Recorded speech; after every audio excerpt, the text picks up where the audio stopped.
This morning I'm going to show you the new paging procedure for Station 5 as we finish their migration over to using digital. The procedure is almost identical to the paging they use today.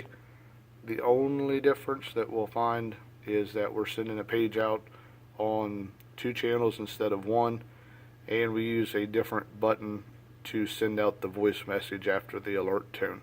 Other than that, it's the same procedure.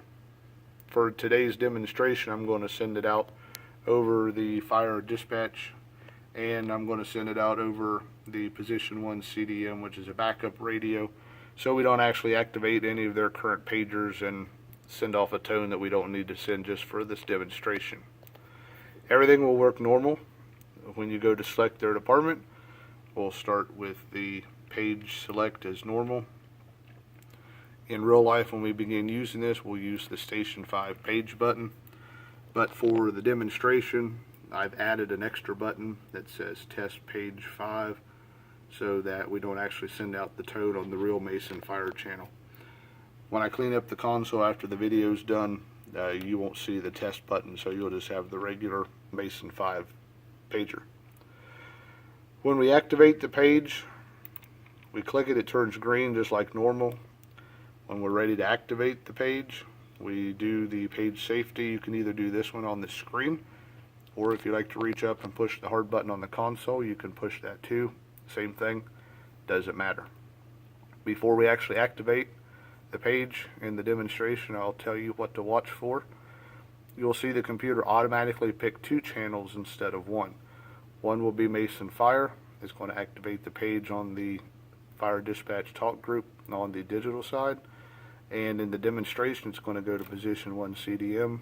In real life, it would actually activate the Mason Fire channel like it should, and it would set off the pagers for the people who are listening on the conventional repeater.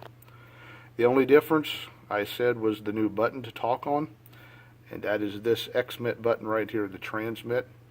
You cannot right click on the channel and talk like we normally do when we alert Station 5.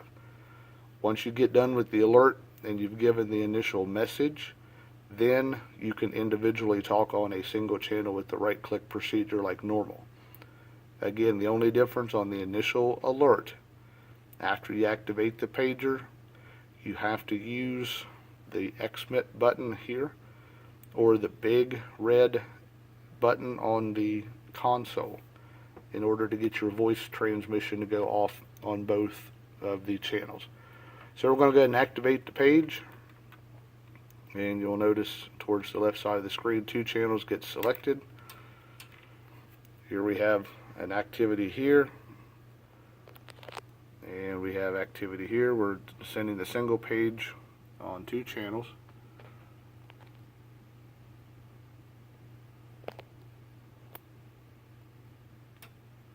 And now the page is complete, and in order to talk, notice we have to use this button here, and as we talk and hold,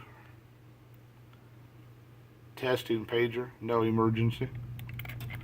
Notice that we have both transmissions on both channels at the same time. This covers any of the fire department members who are listening on the digital side on fire dispatch, and anybody who may be listening on the old style. They would have heard that on Mason Fire, so that's why we put it off on the backup channel. After that procedure is done, it's normal talking the rest of the way. If the station runs the call on digital or if they run it on conventional, we just answer them back on whichever channel they may have signaled in on with the normal right click of the mouse. And that concludes today's demonstration.